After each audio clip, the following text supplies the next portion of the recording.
Hola a todas y todos.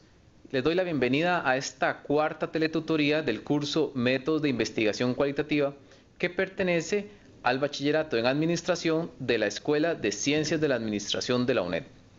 En este caso, continuaremos con algunos de los temas de la teletutoría anterior en materia de instrumentos de investigación cualitativa y finalizaremos con el capítulo 16 de presentación del informe.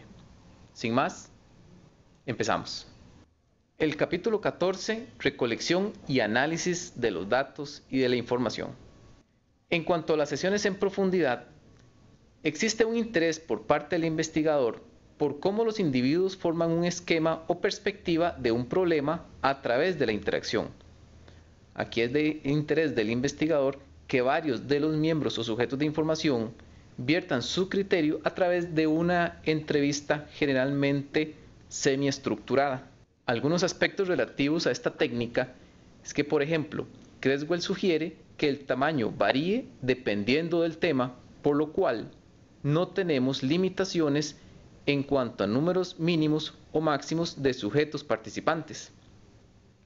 También, el formato y naturaleza de la sesión depende del objetivo y características de los participantes y del planteamiento del problema, pero igualmente sería un factor condicionante aquellos a los cuales tenga acceso el investigador. También la unidad de análisis es el grupo y puede darse una única sesión o bien varias. Los pasos para llevar a cabo las sesiones en profundidad serían: 1. Se determina un número provisional de grupos y sesiones que deben realizarse. Se indica que es provisional ya que esto dependerá del desarrollo de la sesión en sí. Asimismo, de la obtención de los datos a los que pueda arribar el investigador o equipo de investigación. Se debe definir el tipo tentativo de personas y se tratan de ubicar las mismas. Se organiza la sesión en los aspectos logísticos en cuanto a ubicación y hora para llevarla a cabo y por ende se lleva a cabo la misma. También se elabora el reporte de la sesión. Así, dependiendo de la cantidad de sesiones, habrá una cantidad determinada de reportes. Ahora, en la página 412 y continuando en la página 413 del libro Metodología de la Investigación, aparece un referente sobre una forma de llevar a cabo una sesión en profundidad.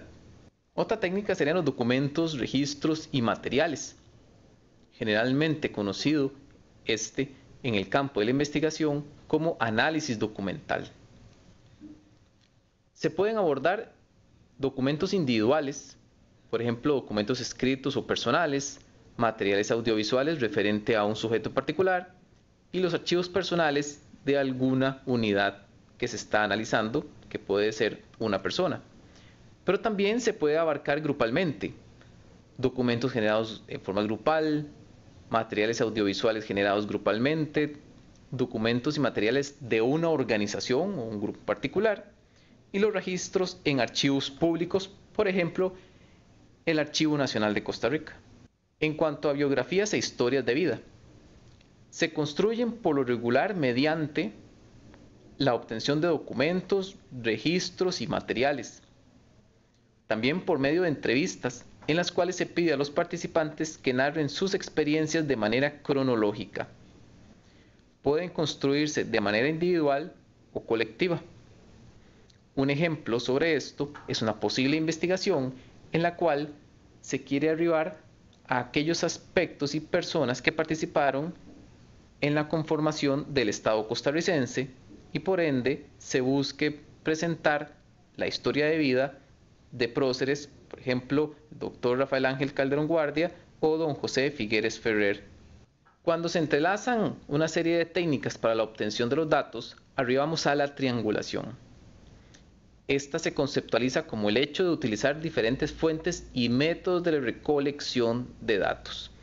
Y puede el investigador mezclar la entrevista con el análisis documental, con los grupos en profundidad o varios. En cuanto al análisis de los datos, algunas características al respecto serían: el proceso esencial del análisis consiste en que se reciben datos no estructurados y que deben estructurarse.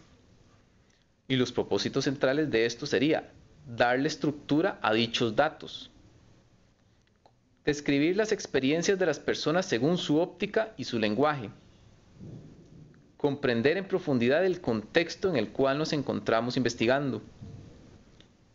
Igualmente, explicar los ambientes, las situaciones y los hechos propios de este contexto.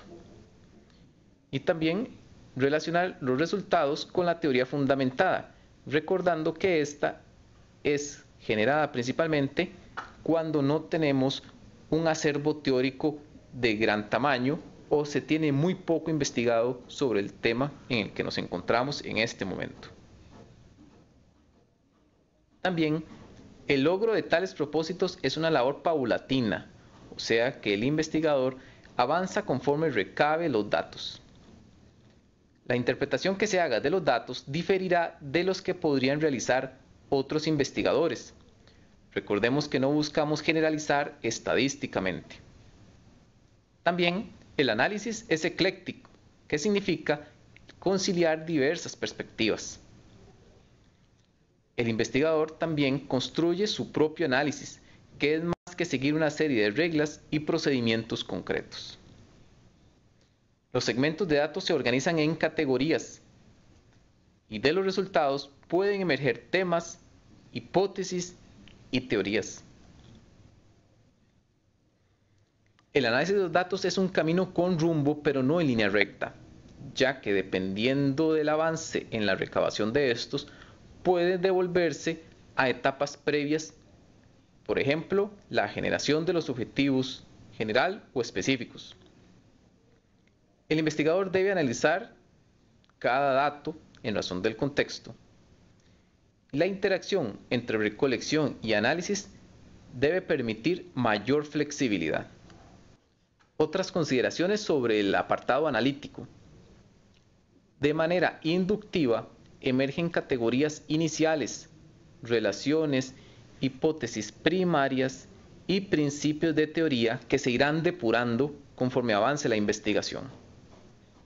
Pueden utilizarse los métodos analíticos de teoría fundamentada, estudio de caso, etnografía, y también suele utilizarse una bitácora de análisis. En la figura 14.7 de la página 423 del libro de texto, se les presenta un esquema del proceso de análisis cualitativo, el cual, como podrán ver, inicia con la recolección de los datos, continúa con la organización de estos, hasta llegar a la descripción de las categorías y la generación de posibles hipótesis, explicaciones y teorías resultantes. En cuanto al instrumento mencionado de la bitácora de análisis, podemos indicar que contiene fundamental, no exclusivamente, anotaciones sobre el método utilizado. Se describe, por ejemplo, el proceso y cada actividad realizada. Esto le permite al investigador recordar el por qué lo hizo y justificar en todo momento.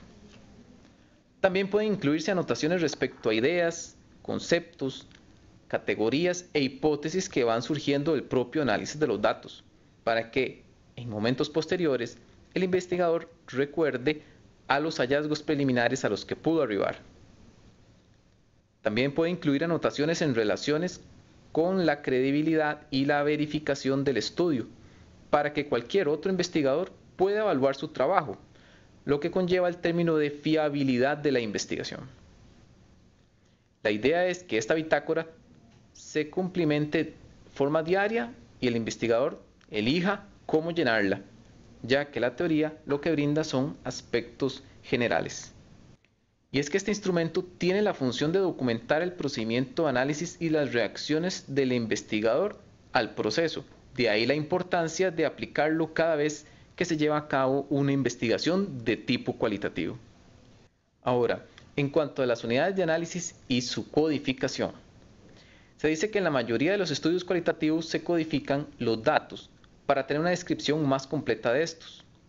Se resumen, se elimina la información que es irrelevante o que se considera en ese momento irrelevante, para finalmente tratar de generar un mayor entendimiento del material que se ha analizado, codificándose principalmente de dos formas: en categorías de unidades de análisis y mediante la comparación de las categorías entre sí para agruparlas temáticamente y buscar posibles vinculaciones.